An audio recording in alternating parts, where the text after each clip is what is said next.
నమస్తే. Welcome to Leo news.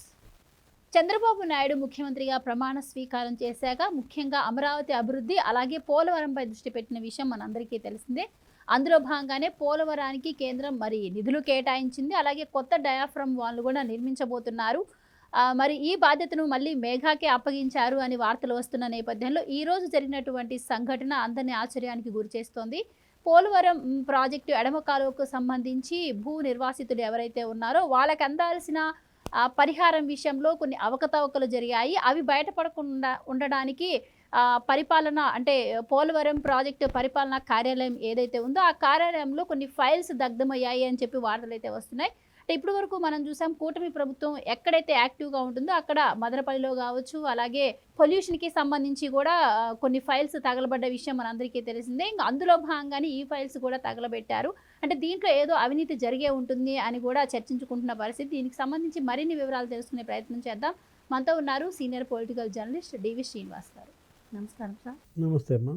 Sir, ఎక్కడైతే కూటమి ప్రభుత్వం మూవ్మెంట్ ఉంటుందో, ఎక్కడైతే లోతుగా విచారణ చేస్తుందో అక్కడ వెంటనే ఫైల్స్ తగలబడ్డం మనం చూస్తూ ఉన్నాము.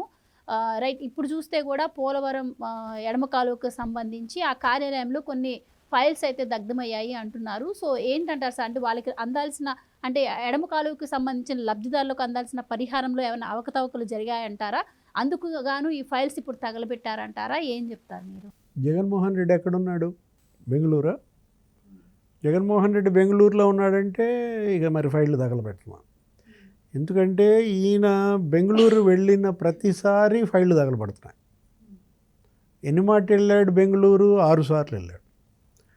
2 నెలల్లో జగన్మోహన్ రెడ్డి 6 సార్లు బెంగళూరు వెళ్ళాడంటే 6 చోట్ల ఫైళ్ళు తగలబడ్డాయి. ఇప్పుడు దీనిపైన విచారణ కూడా ఈ విధంగా ఈ కోణంలో చేయాల్సిన అవసరం ఉంది. జగన్మోహన్ రెడ్డి ఇస్తున్న డైరెక్షన్స్ మేరకే ఇక్కడ ఫైళ్ళు తగలబడుతున్నాయా? ఇవాళ పోలవరం పరిపాలనా కార్యాలయంలో దస్త్రాలు తగలబడ్డాయంటే ఎక్కడ ప్రభుత్వం ఇక్కడ ప్రజలకే ఇవాళ రక్షణ కల్పిస్తుందా? భూములకు రక్షణ కల్పిస్తుందా? ఇక ఫైళ్ళకు కూడా రక్షణ కల్పించాలా? ఎందుకంటే దొంగలు ఎంత పేటరేగిపోతున్నారు. ఇది తీవ్రమైన నేరం. ఏది ఆధారాలు చెరిపేసేయటం అనేది. హత్య చేసి రక్తం తుడిచేసిన వాళ్ళకి, హత్య చేసి శవానికి కుట్లేసిన వాళ్ళకి ఈ ఫైళ్ళు తగలబెట్టడం, లేకపోతే ఈ కాలబెట్టడం, వీటిని చించేయటం ఇదేమంత పెద్ద కాదనమాట. మనం చూసాం పోలవరంలో గత 5 ఏళ్లలో 4,000 కోట్లు పరిహారం మీదే ఖర్చు పెట్టారు. ఈ ముంపు మండలాల్లో పునరావాసం, తర్వాత ఈ నిర్వాసితులకు ఆ కుటుంబాలకి అటు ఇళ్ళు కట్టడం అదొక స్కామ్.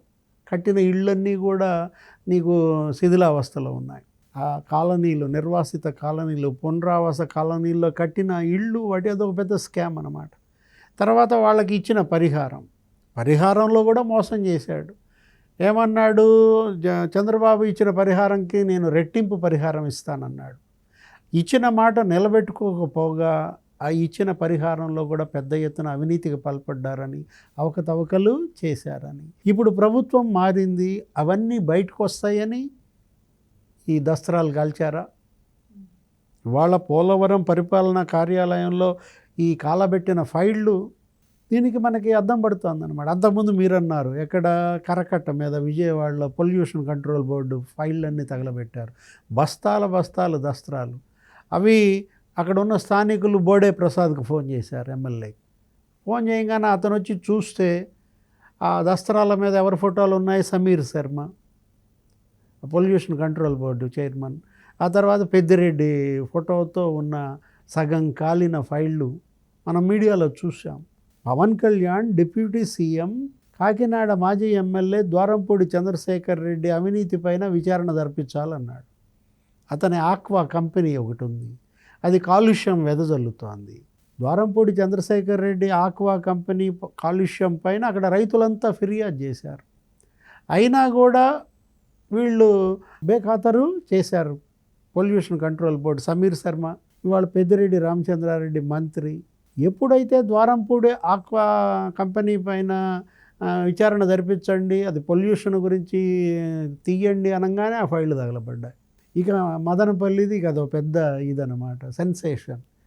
ఏది సబ్ కలెక్టర్ ఆఫీస్లో నీకు వేల ఫైళ్ళు తగలబెట్టారు. 2 ఆర్డీఓలు సస్పెండ్ అయ్యారు దాంట్లోనే. మదనపల్లి సబ్ కలెక్టర్ ఆఫీస్లో ఫైళ్ళు. అసలు సబ్ కలెక్టర్ కార్యాలయంలో ఏముంటాయి, రెవెన్యూ కార్యాలయంలో ఏముంటాయి? పేపర్లు ఉంటాయి, పెన్నులు ఉంటాయి, కొలతలు వేయటానికి సర్వే గొలుసులు ఉంటాయి. అంతే తప్ప అసలు రెవెన్యూ కార్యాలయంలో ఆర్డీఓ ఆఫీస్లో ఎవడన్నా 9 లీటర్ల డీజిల్ పెడతాడా పెట్రోల్? రాత్రి 10:30, 11 దాకా సీనియర్ అసిస్టెంట్ గౌతమ్ అక్కడ ఉండటం ఎందుకు? సెలవు. ఆదివారం నాడు ఏంటి అతను చేసే పని? ఆ ఆర్డీఓ అక్కడి నుంచి ట్రాన్స్ఫర్ అయ్యి వెళ్ళిపోయినాడు, వచ్చి 3 రోజులు అక్కడే మకాం వేయటం. అంటే మంత్రి పెద్దిరెడ్డి ఏ విధంగా అటు భూ కబ్జాలకు పాల్పడ్డాడో, తన బినామీలు, అతను మొత్తం ఈ 22A ఈ నిషేధిత జాబితా, అసైన్డ్ భూములు, చుక్కల భూములు, వీటన్నిటినీ ఫ్రీ హోల్డ్ పెట్టారు. 13 లక్షల ఎకరాలు ఫ్రీ హోల్డ్లో పెట్టారని. దగ్గర అందులో నీకు 25,000 ఎకరాలు రిజిస్ట్రేషన్ అయిపోయింది. చంద్రబాబు మళ్ళా ముఖ్యమంత్రి అయిన తర్వాత ఇప్పుడు రిజిస్ట్రేషన్లు ఆపేశారు. వాళ్ళ యొక్క ఇవన్నీ ఎక్కడ బయటకు వస్తాయో, ఈ లొసుగులన్నీ బయట ఎక్కడ వస్తాయో అని చెప్పి ఈ ఫైళ్ళు కాలబెట్టారు. 2,700 ఏమో ఫైళ్ళు కాలబెడితే 700 ఫైళ్ళు సగం కాలిని దొరికినాయి. ఆ సగం కాలిన ఫైళ్ళు తీసి చూస్తే పెద్దిరెడ్డి కుటుంబ సభ్యులు, పెద్దిరెడ్డి బినామీలు, అనుచరుల పేరు మీద చేసిన భూముల వివరాలు. అక్కడ రాగాలపల్లి అనేటటువంటి ఊళ్ళో నీకు 1000 ఎకరాలు ఎస్టేట్ భూములు, అవి జమీందారీ భూముల్ని ఒక రద్దు ప్రతి, ఒక రద్దు డాక్యుమెంట్ అన్నమాట, చిత్తు కాగితం అప్పటిదేదో ఒకటి పుట్టించి దాన్ని అడ్డం పెట్టుకుని రిజిస్ట్రేషన్లు చేసేయటం. ఇప్పుడు ఏ విధంగా పెద్దిరెడ్డి భార్య స్వర్ణలత పేరు మీద 260 ఎకరాలు, పెద్దిరెడ్డి పేరు మీద ఒక 40 ఎకరాలు, మిథున్ రెడ్డి పేరు మీద 25 ఎకరాలు. అసలు ఇంకా వీళ్ళకి హద్దు అదుపు లేదా? ల్యాండ్ టైటిలింగ్ యాక్ట్ వీళ్ళకి వర్తించదా? ఇప్పుడు మామూలుగా ల్యాండ్ టైటిలింగ్ యాక్ట్ ఏం చెప్పొద్దు నీకు? మాగాణ అయితే 28 ఎకరాలు, మెట్ట అయితే 54 ఎకరాలు, అంతకన్నా ఎక్కువ ఉండటానికి వీల్లేదని ఉంటే 260 ఎకరాలు ఎక్కడి నుంచి వచ్చిందా? అక్కడెక్కడో రేణిగుంట విమానాశ్రయం పక్కనే వికృతమాల, అక్కడ వీళ్ళు భూమి కొన్నారు. స్వర్ణ ఈమె పేరు మీద, పెద్దిరెడ్డి భార్య పేరు మీద పక్కనే అసైన్డ్ భూమి ఆక్రమించేశారు. 200 కోట్లంట ఆ భూమి విలువ. రేణిగుంట ఎయిర్పోర్ట్ పక్కనే వికృతమాల అనే దగ్గర ఆ విలేజ్లో. ఒకవైపేమో మఠం భూములన్నీ ఆక్రమించేశారు, వాళ్ళ ఇళ్ళన్నీ కట్టుకున్నారు, ఆ బజారు ఆ రోడ్లన్నీ మూసేశారు, ప్రజలు అసలు ఎవరు రావటానికి వీలు లేకుండా. ఎన్ని అక్రమాలు, ఎన్ని దందాలు, ఎంత అవినీతి! 5 లక్షల కోట్ల అవినీతికి వీళ్ళు పాల్పడ్డారు 5 ఏళ్లలో. అటు ఇసుక, ఇటు మద్యం. మనం చూసాం ఆ ఇసుక శాండ్ ఏపీ ఎండిసి అతను మైనింగ్ వెంకటరెడ్డి పత్తాలేడు ఇంతవరకు కూడా మొత్తం సీజ్ చేశారు ఏపీ ఎండిసి కార్యాలయాన్ని. అంటే మీరు చెప్తున్న దాన్ని బట్టి చూస్తే, అంటే గతంలో కూడా మనం చూసాం కోర్టులో ఉన్న ఫైళ్ళే దొంగతనానికి గురి కాబడ్డాయి. కార్యాలయాల ముందు కూడా సెక్యూరిటీని ఏర్పాటు చేయాలంటారా ఇప్పుడు ప్రభుత్వం? లేకపోతే ఈ ఫైల్ దగ్ధం ఆగే ప్రసక్తి ఉండదేమో ఇంకా మీరు చెప్తున్న దాన్ని బట్టి చూస్తే? కనీసం ప్రభుత్వ కార్యాలయాలకి సెలవుల రోజుల్లో అయినా పోలీసు భద్రత కల్పించాల్సిన అవసరం ఉంది.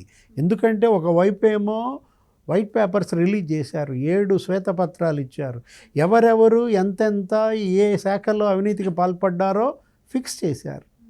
ఇప్పుడు జోగి రమేష్కి అవకాశం దొరకలేదనుకుంటా, లేకపోతే జోగి రమేష్ కొడుకు కొన్న భూమి ఫైల్ కూడా తగలబెట్టేసేవాళ్ళ, అది అగ్రిగోల్డ్ కాదని డిక్లేర్ చేసేవాళ్ళ. మనం దొంగ ఎప్పుడైనా తప్పించుకోవాలనే చూస్తాడు. దొంగ తప్పించుకునే అవకాశం ఇవ్వకుండా చూడాల్సిందే కదా పోలీస్. ఇది ఒక పెద్ద సవాల్, ఛాలెంజ్ అనమాట. పోలీసుని ప్రభుత్వ కార్యాలయాల దగ్గర కాపలా పెట్టాలి, ఇంకోవైపు ప్రాజెక్ట్ హౌసుల దగ్గర కూడా కాపలా పెట్టాలి. లిఫ్ట్ ఇరిగేషన్ ప్రాజెక్ట్ హౌసులు ధ్వంసం చేస్తున్నారు. మనం మొన్న చూసాం మంత్రాలయం దగ్గర గురు రాఘవేంద్ర ఆ ప్రాజెక్టుని ధ్వంసం చేశారు. అక్కడ ఆ లిఫ్ట్ మొత్తం మోటార్లు, బోర్లు, అక్కడ నీళ్లు నిండాయి. ఆ నీళ్లు కనుక రైతులకు ఇస్తే ఎక్కడక్కడ ఎమ్మెల్యేకి, మంత్రికి, ప్రభుత్వానికి పేరు వస్తుందా అని చెప్పి ఆ గురు రాఘవేంద్ర మంత్రాలయం పంప్ హౌస్ ధ్వంసం చేశారు. 15 రోజుల క్రితం ఒక చోట ధ్వంసం చేశారు, మళ్ళీ వారం రోజుల క్రితం ఇంకో చోట ధ్వంసం చేశారంటే 40,000 ఎకరాల ఆయకట్టు రైతుల పొట్టగొట్టారన్నమాట. అసలు వీళ్ళు సైకోలా, ఉన్మాదుల, ఏమిటి బరి తెగింపు? డీజీపీ ద్వారకా తిరుమలరావు వీళ్ళందరూ కూడా ఇంటెలిజెన్స్ రవిశంకర్ అయ్యన్నారు. వీళ్ళు వెళ్ళారు ఎక్కడికి, మదనపల్లి కూడా వెళ్ళారు కదా, హెలికాప్టర్ వేసి పంపించారు వీళ్ళని. దానికి మళ్ళీ జగన్మోహన్ రెడ్డి గోల ఏమని, డీజీపీను రవిశంకర్ అయ్యన్నారు, మహేష్ చంద్ర లడ్డా వీళ్ళు హెలికాప్టర్లో వెళ్తారా అంటాడు. అక్కడ జరిగిందేంటి?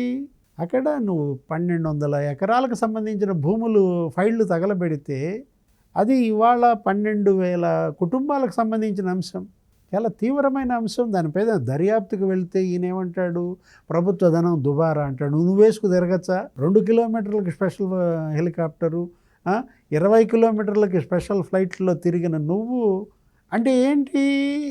మనం ఇందాక అనుకున్నది, బెంగళూరు వెళ్ళినప్పుడల్లా ఇక్కడ ఏదో ఒకటి జరుగుతుంది. ఇప్పుడు ఈ 6 ఇన్సిడెంట్స్ బెంగళూరుకి మరి లింక్ ఏంటి? తను అక్కడి నుంచి ఇచ్చిన ఆదేశాల మేరకే ఇక్కడ ఈ దస్త్రాలు కాలబెడుతున్నారా జగన్మోహన్ రెడ్డి? వీటన్నిటిపైన ఉన్నత స్థాయి విచారణ జరిపించాలి. మళ్ళా ఇవి పునరావృతం కాకుండా చూడాలి. Thank you so much. నమస్తే.